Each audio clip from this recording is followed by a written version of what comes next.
The chandeliers of the Sterling Grand's ballroom were a galaxy of counterfeit stars, each crystal droplet meticulously cut to refract light, wealth, and the self-satisfied glow of Chicago's elite.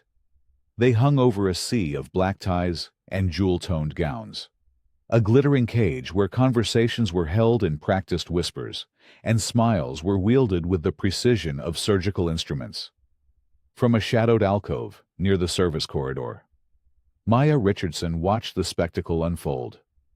She was an island of deliberate anonymity in a room engineered for display. Her attire faded black jeans, a simple charcoal t-shirt, and worn canvas sneakers was a carefully chosen uniform of invisibility, a silent protest against the very world she had come to command.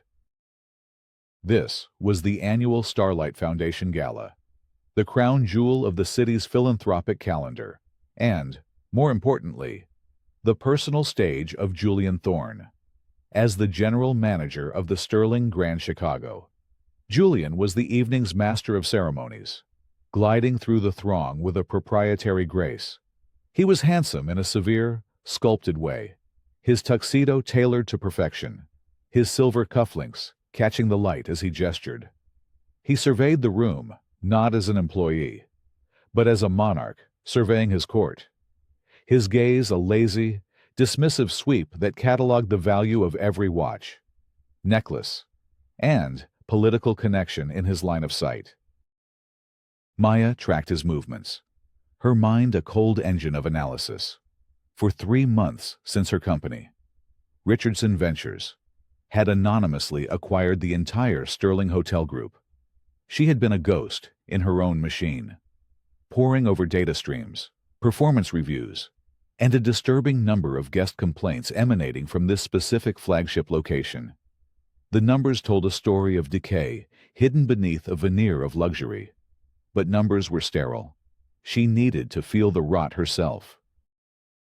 She stepped out of the alcove, her messenger bag slung across her chest, and began a slow, meandering path toward the ballroom's centerpiece, a towering ice sculpture of the Sterling Griffin, its wings outstretched as if to embrace the opulent decay.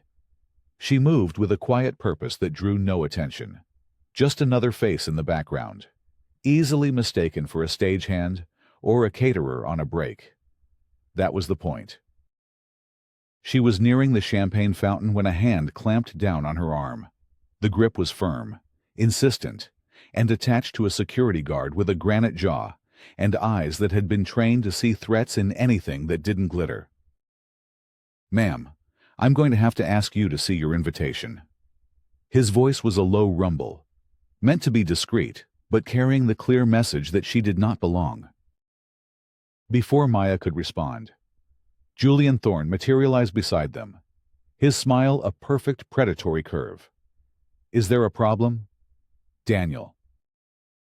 The guard, Daniel, tightened his grip. This individual was wandering the floor. "Sir, no credentials visible."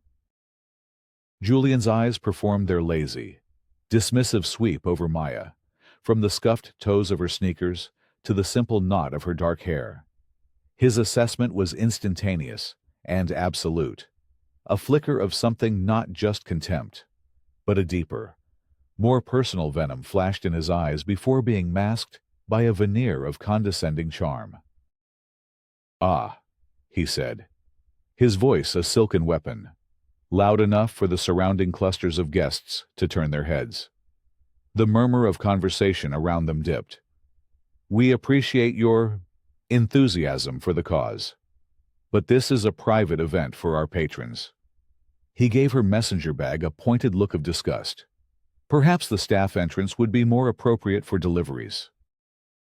The words, coded in politeness, were a public verdict. He had not just identified her as an outsider, he had convicted and sentenced her in front of an audience of hundreds.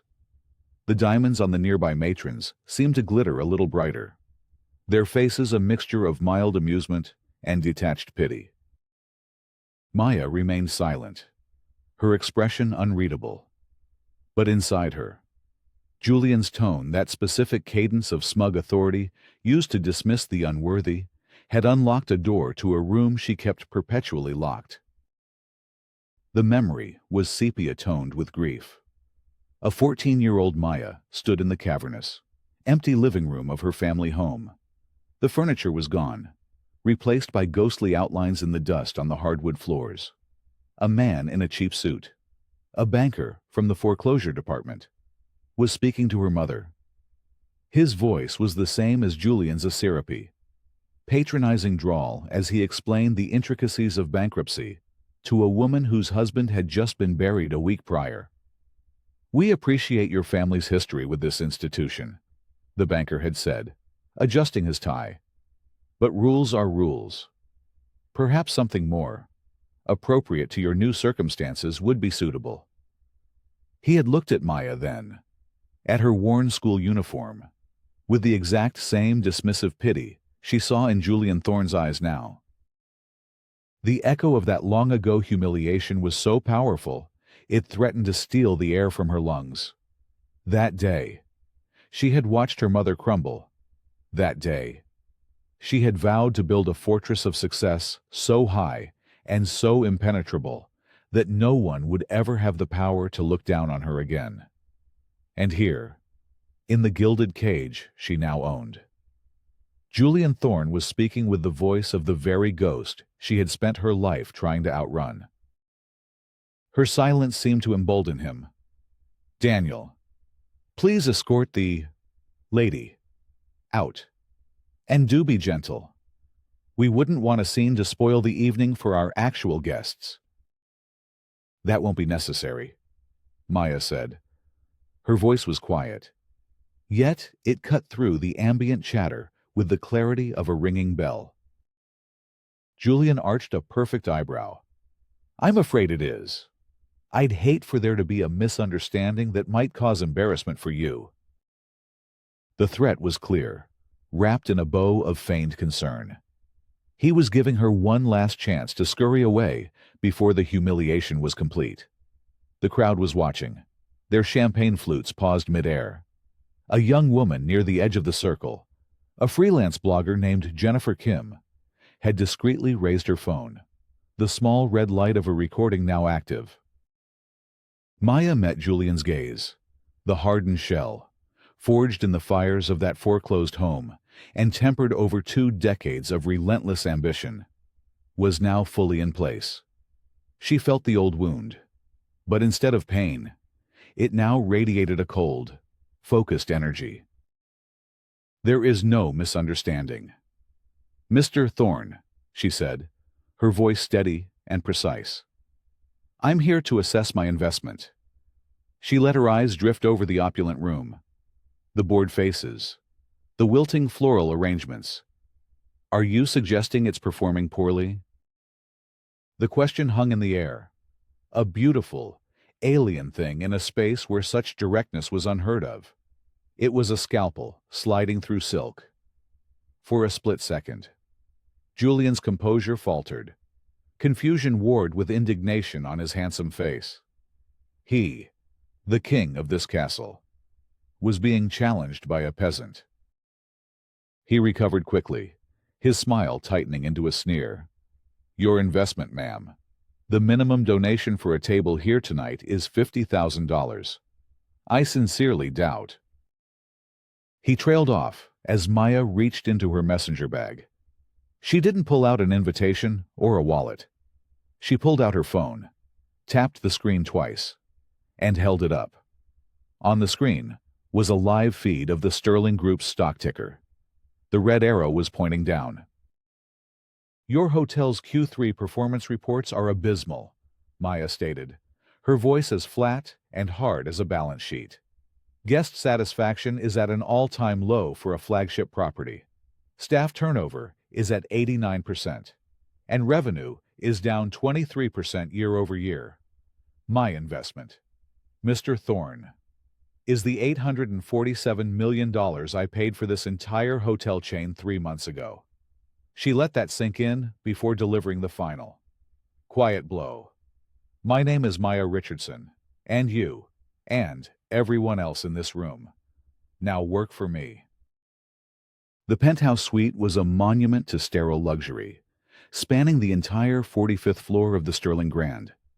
Its floor-to-ceiling windows offered a god's-eye view of Chicago, a sprawling circuit board of light against the inky blackness of Lake Michigan. The furniture was stark white leather. The art on the walls was abstract and emotionally vacant, and the air was chilled to a precise 68 degrees. It was less a home than an observation deck, a ghostly, silent command center. For Maya, it was perfect. She stood before the vast window, still in her jeans and t-shirt, a ghost in her own machine. The humiliation in the ballroom felt like a distant, clinical event, a data point she had collected. The visceral sting of the memory it had triggered was now packed away, filed under motivation. Anger was a luxury. Cold, methodical action was a necessity. Her phone buzzed on the granite countertop. A text from her executive assistant. "Chloe, stock is down another 1.2% in after-hours trading. The video is at 500K views. Sterling shame is trending. The board is panicking. Arthur Vance has called 3 times." Maya typed back a simple reply. Let them panic. Chloe, loyal and perpetually anxious, was her tether to the human chaos of the corporate world. Maya preferred the clean, binary world of numbers. The numbers had told her the Sterling Grand Chicago was a diseased limb on an otherwise healthy body. Julian Thorne was the infection. The gala had simply been the diagnostic test. She walked over to a large flat-screen monitor, mounted on a minimalist concrete wall. With a few taps on her tablet, the screen came to life, displaying not a movie or a news channel, but a complex dashboard of color-coded charts and cascading data. It was her private portal into the operational heart of Sterling Hotels. Every reservation, every guest complaint, every room service order, every line item on every budget was tracked in real time. She isolated the data for the Chicago property. The story it told was one of aggressive, systemic neglect, maintenance requests ignored, budgets for staff training slashed, negative guest reviews buried or deleted. And at the center of it all was Julian Thorne, whose performance reviews, paradoxically, were glowing. He was lauded by the regional VPs for his cost-cutting measures, for streamlining operations.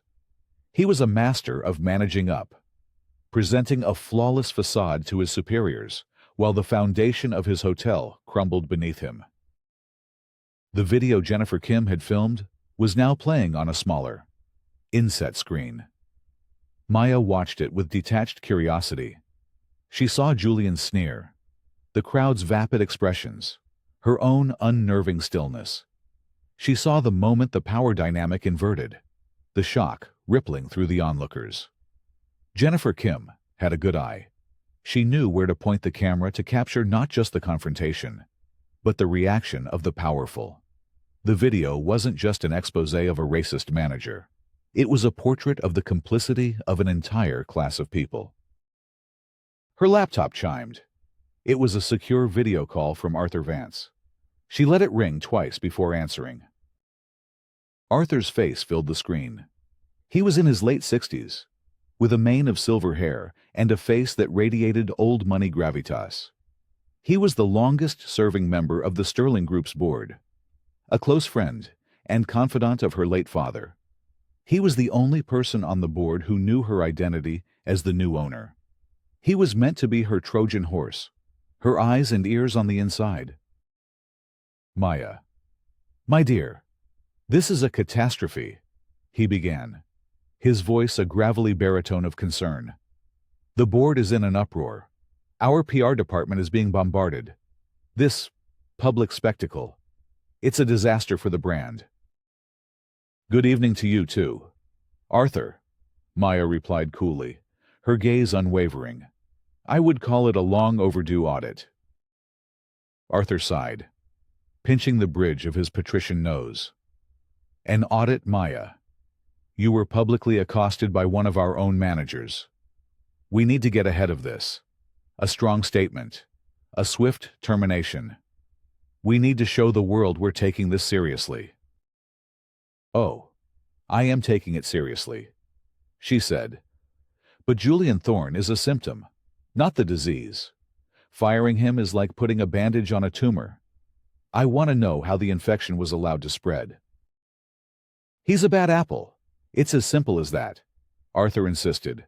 "Respected, effective at controlling costs. But clearly, he has some antiquated views.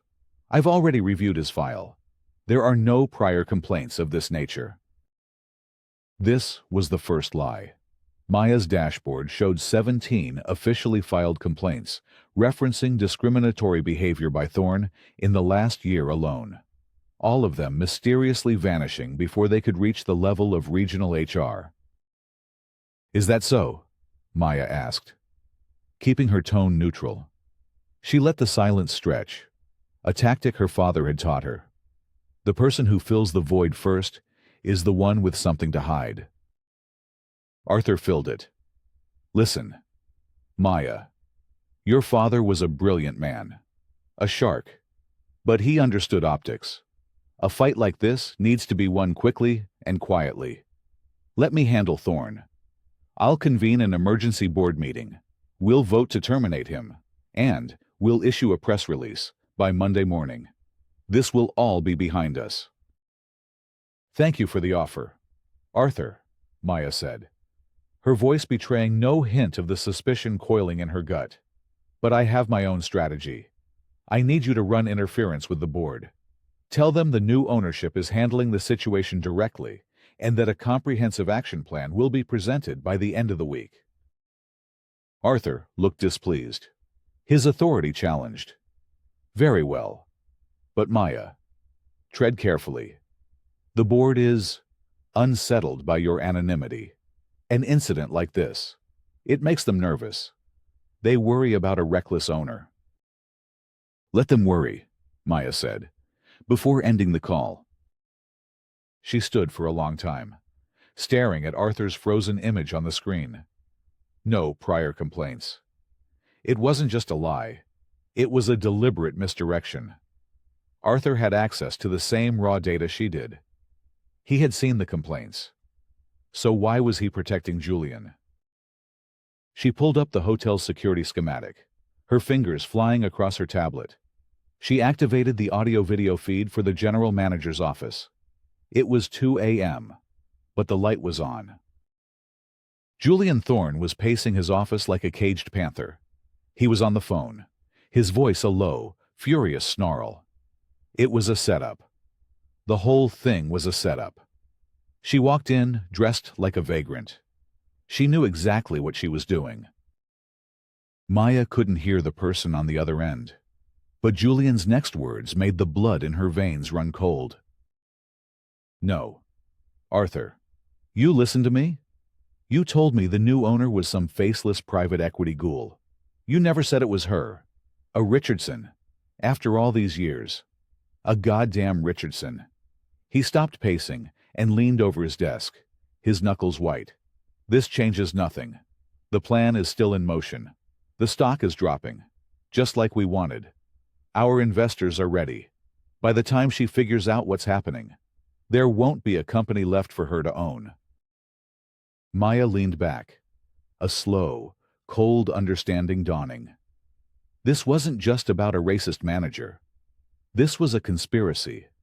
And Arthur, her father's friend, her trusted ally, was at the heart of it. The fight wasn't about reclaiming her dignity anymore.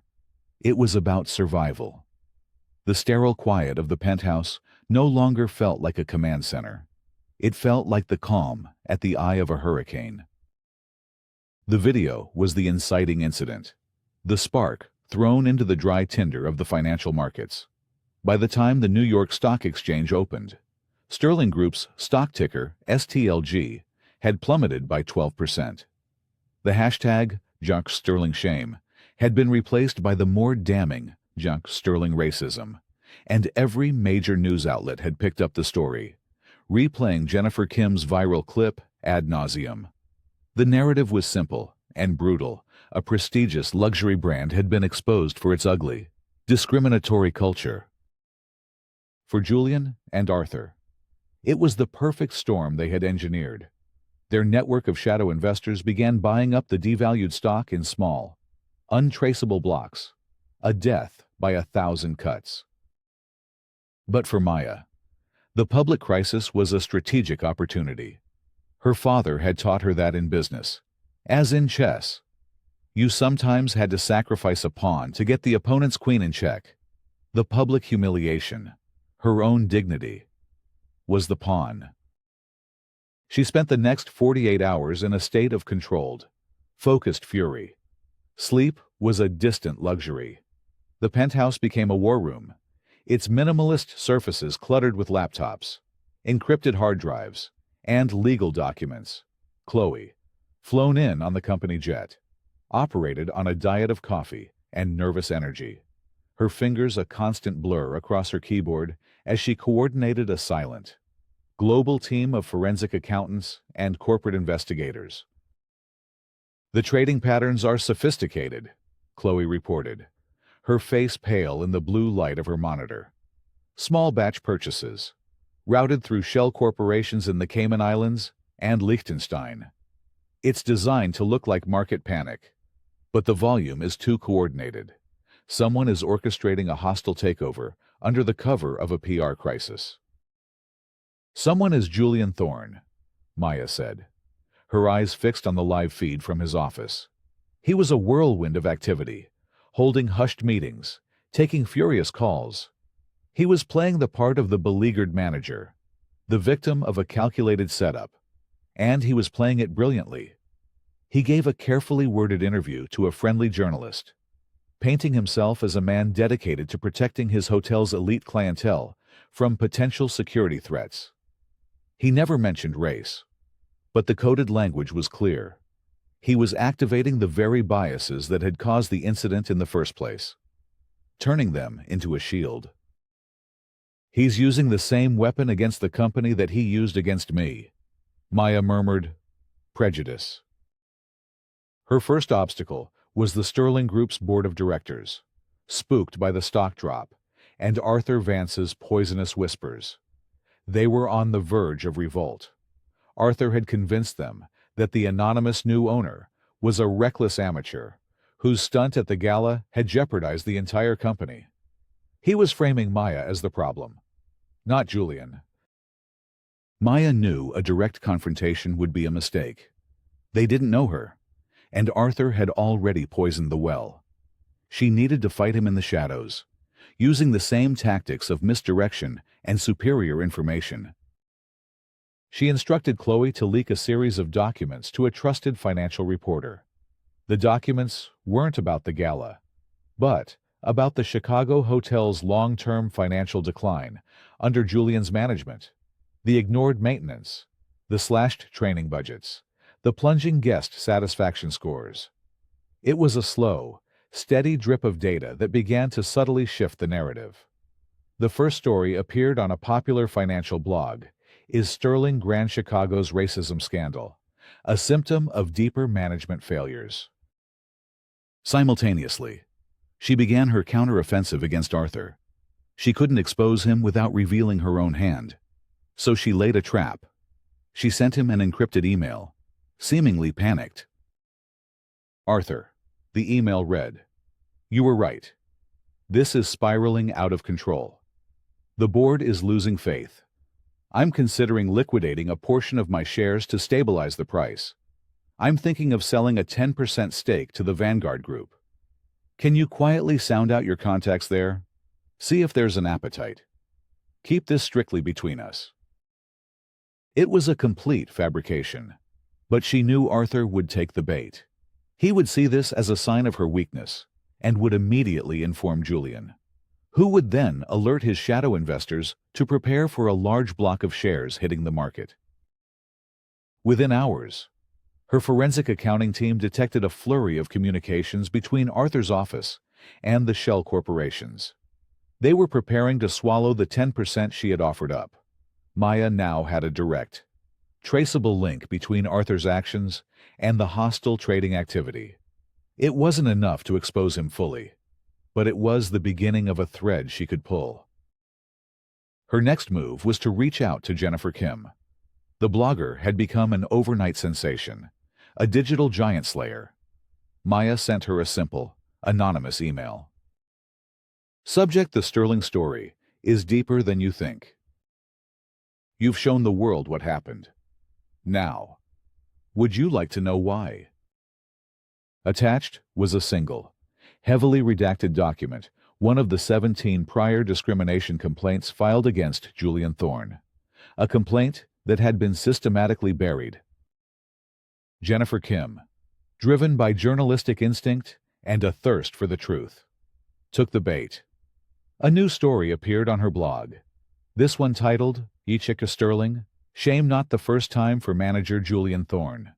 The tide of public opinion, which had been wavering, began to turn decisively against him.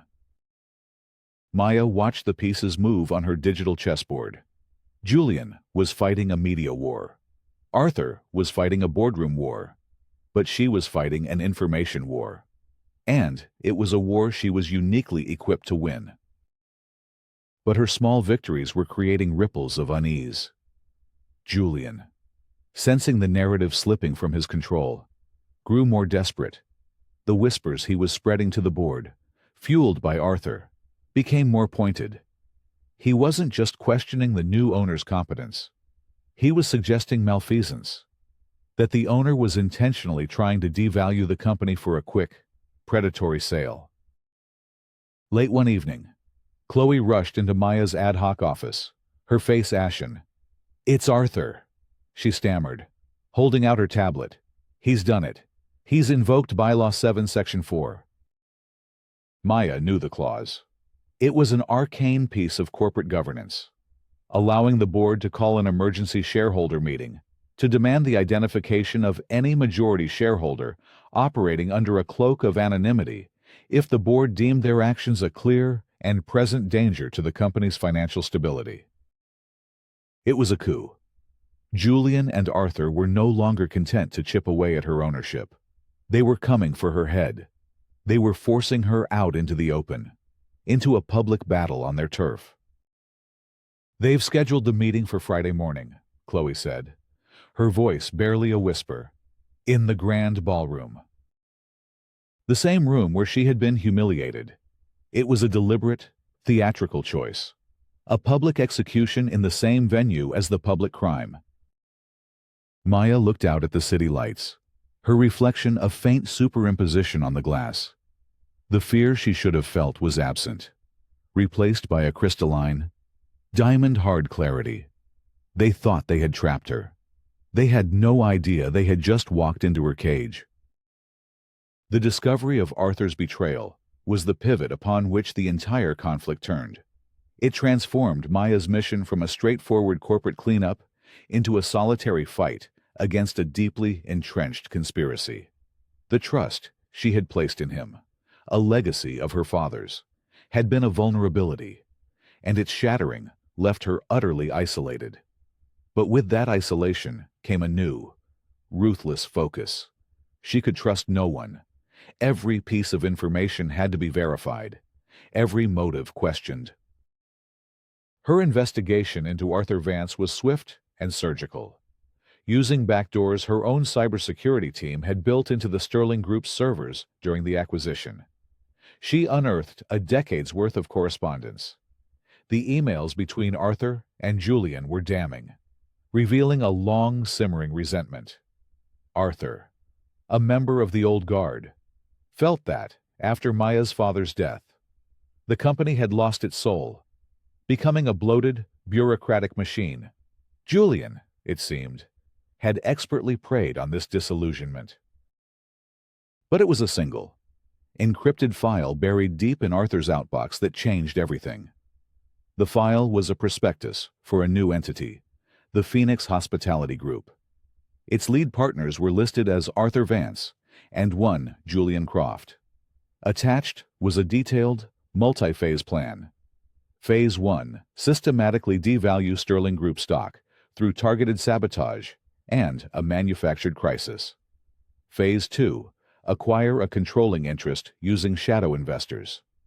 Phase 3. Dismantle the Sterling Group, sell off its assets, and use the capital to launch their new, leaner, more exclusive hotel brand. The name Croft snagged in Maya's memory. It was familiar, an echo from a distant past. She ran the name through the deep dive opposition research software her firm used for acquisitions. The results came back in under a minute, and the screen in front of her seemed to ripple, the past crashing into the present with the force of a physical blow. Julian Croft was the son of Thomas Croft, the owner of Croft Development, a construction firm that had been her father's biggest rival 25 years ago.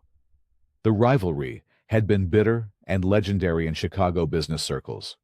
Her father, a brilliant but ruthless tactician, had eventually driven Croft Development into a bankruptcy so catastrophic that it had become a case study in business schools.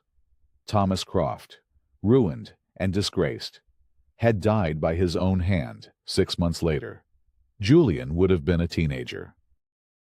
Suddenly, everything clicked into place with sickening clarity. Julian Thorne. The name change, a simple but effective way to erase his past, wasn't just a racist manager or a greedy corporate climber. He was a ghost. He was on a mission of vengeance, a decades-long plot to destroy the legacy of the man who had destroyed his father. His hatred wasn't just for a black woman in casual clothes. It was for a Richardson. The public humiliation at the gala hadn't been a random act of prejudice. It had been the opening salvo in the final stage of his war. He had seen her, known who she was, and intentionally set the stage to ruin her, just as her father had ruined his. The knowledge was a cold weight in her stomach. She was not just fighting for her company. She was fighting the ghost of her father's sins. Armed with this devastating new understanding, Maya's strategy sharpened. The emergency shareholder meeting was no longer a threat. It was an arena, and she would be the gladiator who entered last. Her isolation forced her to seek allies in unconventional places. Her first call was to Marcus Thompson, the security guard from the gala.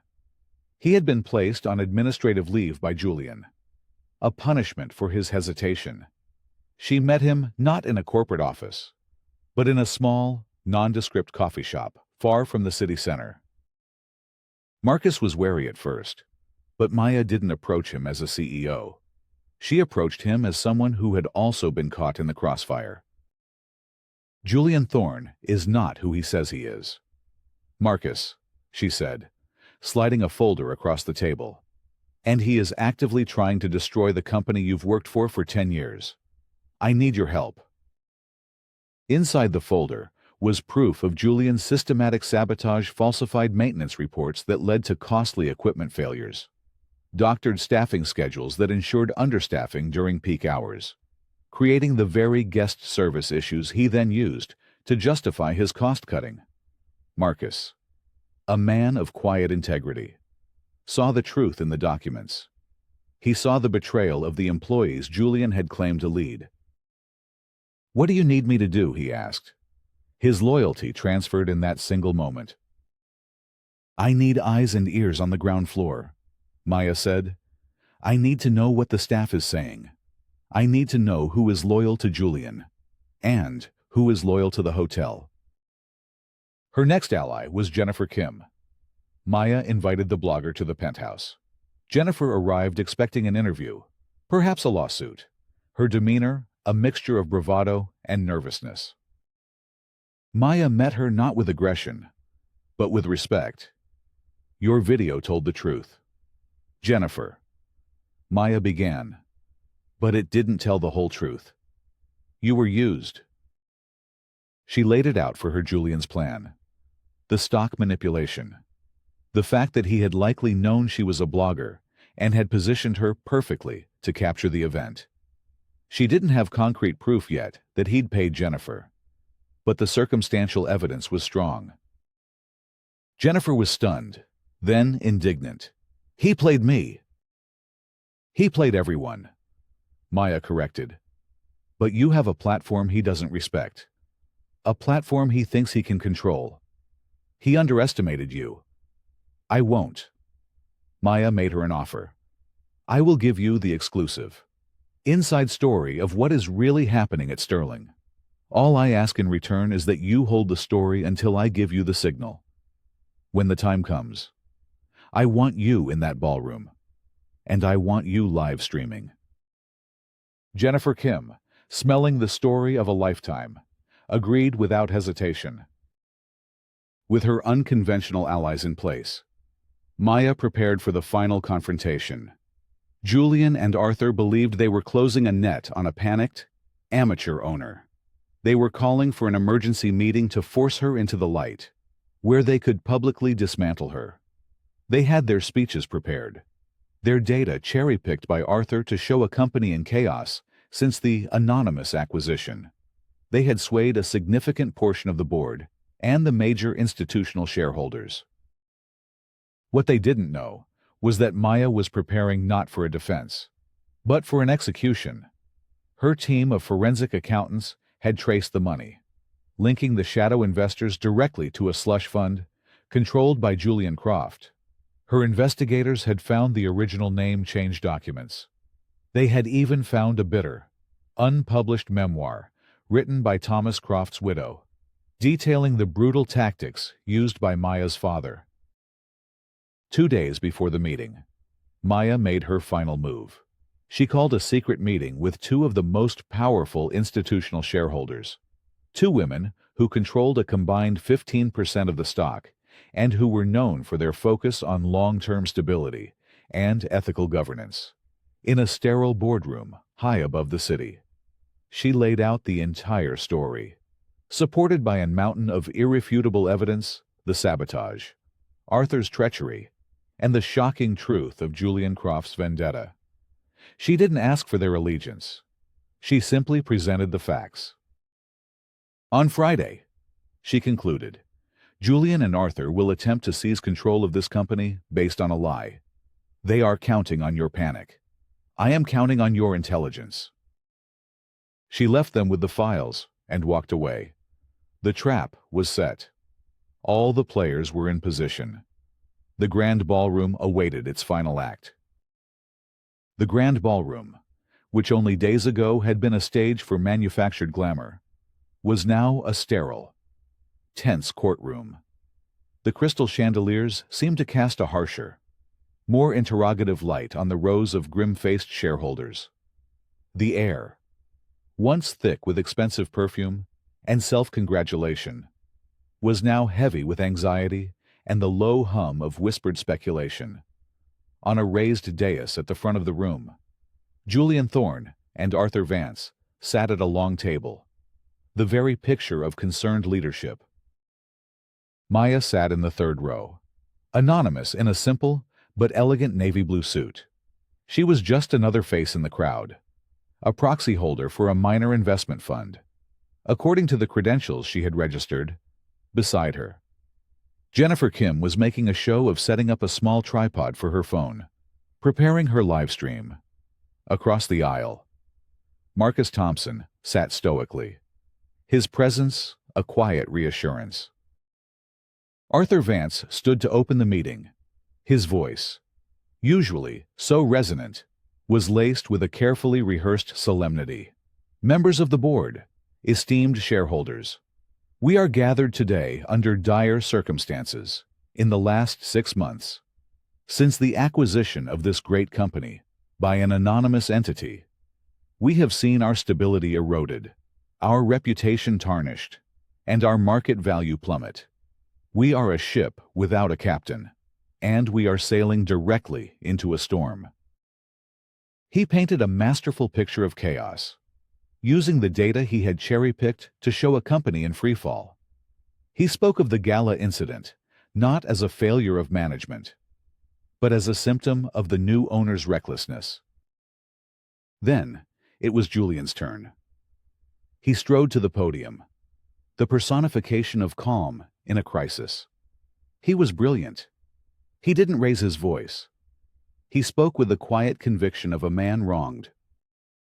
"I have served this company for 8 years," he began. "I have dedicated my life to upholding the sterling standard of excellence. The events of the gala were unfortunate, but they were the result of a deliberate provocation. An owner who hides in the shadows, who plays games with our brand for reasons we cannot begin to fathom, is an owner who has abdicated their responsibility." He laid out his case, full of confidence, calling for a vote of no confidence and demanding the immediate identification and removal of the anonymous majority shareholder. "It is time to unmask the ghost that is haunting this company and restore order." The room murmured with agreement. The trap was closing. When he finished, a hand went up in the third row. It was Maya's. According to protocol, Arthur had to acknowledge her. The chair recognizes the representative from the North Star Fund. Maya stood. She did not approach the podium. She spoke from her place in the audience, her voice calm and clear, carrying easily through the silent room. "Mr. Thorne, you speak of a decline in market value over the past 6 months. But my data shows that the Sterling Grand Chicago's revenue has been in a steady 23% decline for the past 2 years, directly under your management. Can you explain that discrepancy?" Julian was momentarily thrown. Market fluctuations, local economic factors, and the staff turnover rate of 89%, Maya pressed. "Is that also a local economic factor? Or could it be related to the 17 formal discrimination complaints filed against you that were systematically deleted from the HR server by a user with executive-level privileges?" Arthur Vance shot to his feet. "These are baseless accusations. This is out of order." "Is it?" Maya's gaze shifted to him. "Mr. Vance, you assured the board there were no prior complaints against Mr. Thorne. Were you lying then? Or are you simply misinformed now?" The shareholders began to murmur, looking back and forth between the dais and the unknown woman in the third row. "Mr. Thorne," Maya continued, her voice gaining strength, "you speak of a provocation at the gala. Is it standard practice to provoke someone by paying them? Our financial investigation has uncovered a payment of $5,000, transferred from an offshore account linked to you, into the account of a Ms. Jennifer Kim. 2 days before the gala, Ms. Kim, who just happened to be in the perfect position to film the encounter."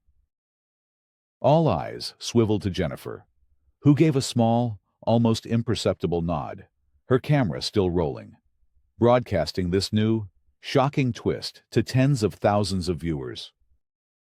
Julian's face had gone from confident to ashen. "This is absurd. A fabrication." "Is it as fabricated as your name?" Maya asked, her voice dropping, becoming more personal. The final act was beginning. "Tell us, Mr. Thorne, should we be calling you that, or would you prefer your birth name, Julian Croft?" The name landed like a physical blow. Arthur Vance sank back into his chair as if he'd been shot. Julian froze at the podium, his handsome face a mask of disbelief and horror. Maya began to walk slowly toward the stage, her footsteps echoing in the stunned silence. "Thomas Croft was your father, a man who was driven to bankruptcy and ruined by my father. Robert Richardson. You've spent the last 20 years nursing a grudge, plotting your revenge. You infiltrated my family's legacy, not to run a hotel, but to burn it to the ground from the inside. The sabotage, the stock manipulation. It was never about greed. It was about vengeance. You wanted to do to me what my father did to yours." She was standing directly in front of the dais now, looking up at the man who had tried to destroy her. His polished facade had shattered, revealing the raw, wounded rage beneath. "You orchestrated the entire gala incident," she went on, her voice filled with a cold, devastating pity. "You humiliated me. using the very prejudice you knew would ignite a firestorm, all so your investors could buy up the stock in the ashes. You used racism as a tool for a corporate takeover. You weaponized hate for profit. She turned to face the dumbfounded audience. He speaks of a ghost haunting this company. He's right. The ghost is his obsession. The ghost is a decades-old family tragedy that he has resurrected to destroy us all. She paused, letting the full weight of her revelation settle over the room. Then, she gave the final command. Put my face on the screen.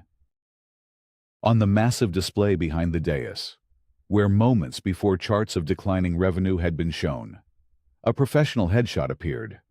It was Maya, confident, powerful, her eyes radiating an intelligence that was impossible to deny. Beneath the photo, the text was stark and simple. Maya Richardson, majority shareholder, Richardson Ventures. The gasp that went through the room was a collective, physical thing. The anonymous owner, the reckless amateur, the ghost, was her. The woman they had just watched dismantle two of the most powerful men in the room with nothing but facts and a quiet, unshakable voice. The two female institutional shareholders Maya had met with stood up. One of them spoke, her voice ringing with authority. I call for an immediate vote. The removal of Julian Thorne and Arthur Vance from their positions and from the board, effective immediately, and a full, independent investigation into their criminal activities. The motion was seconded before she had even finished speaking. The vote was a formality. Julian Thorne, or Croft, stood broken at the podium, exposed and defeated. The ghost had been unmasked, and it was his own. The aftermath was swift and decisive. Julian Croft and Arthur Vance were escorted from the grand ballroom by a new security team, led by a stone-faced Marcus Thompson. They didn't speak. The fight had gone out of them, replaced by the hollow shock of absolute defeat. The shareholders, abuzz with the morning's revelations, surrounded Maya, a sudden sea of support and effusive apologies. She accepted them with a polite, distant grace, her mind already on the monumental task of rebuilding. As the room cleared, she found herself in a quiet corner with Marcus. I've reviewed your file, she said, her tone shifting from CEO to mentor. You've been head of security for 10 years with an impeccable record. But I think your talents are being wasted. I'm creating a new position, Vice President of Community and Employee Relations. It'll report directly to me. The job is to ensure that what happened here, the culture of fear and prejudice, is torn out by the roots, not just in Chicago, but in every Sterling property worldwide. The job is yours, if you want it. Marcus was speechless for a moment, his stoic composure breaking. Ma'am, yes, absolutely, yes.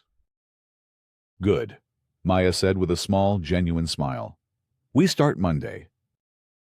Her next conversation was with Jennifer Kim, who was excitedly packing up her equipment, her phone buzzing incessantly with calls from major news networks.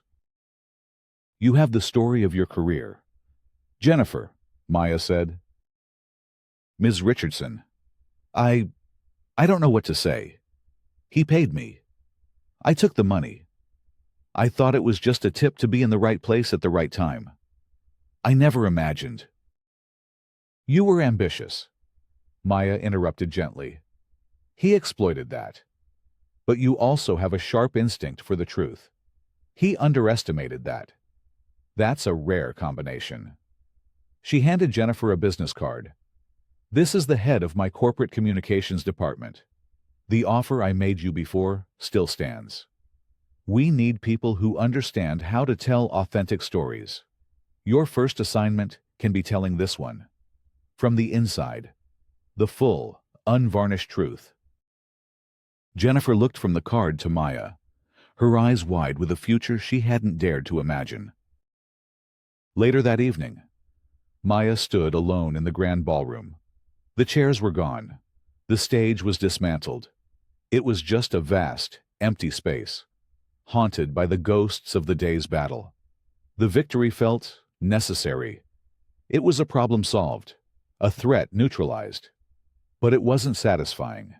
The cycle of revenge, started by her father and perpetuated by Julian, had ended. But it had left only wreckage in its wake. Julian Croft's life was ruined, just as his father's had been.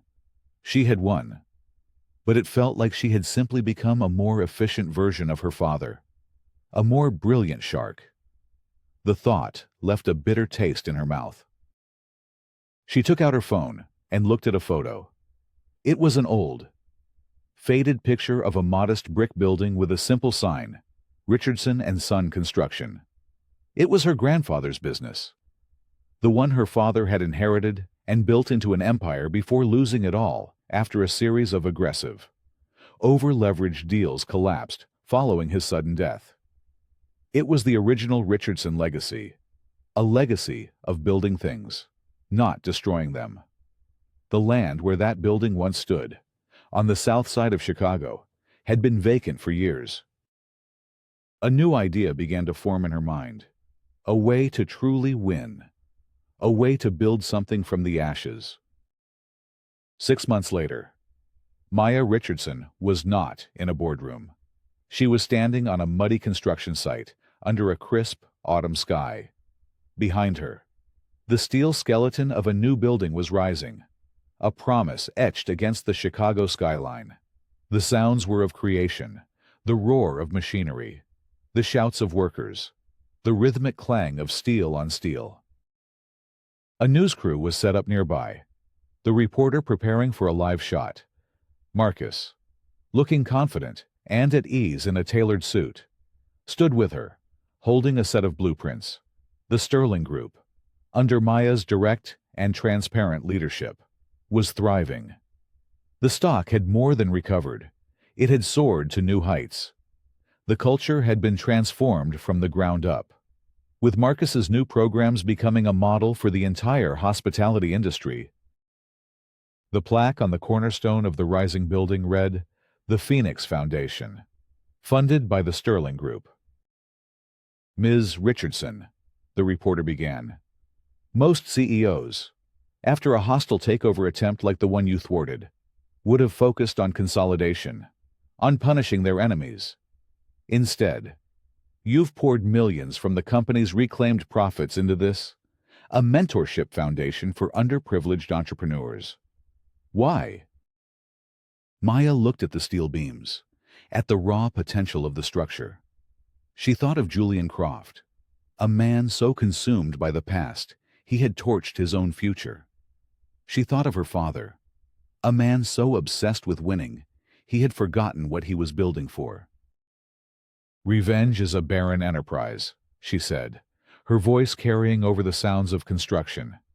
"It's about settling old debts. I'm more interested in making new investments. This foundation is being built on the very land where my family's first business once stood, before we lost it all. It's a place for people who have talent and drive, but lack opportunity. We're not just giving them funding. We're giving them the mentorship and support to build something lasting."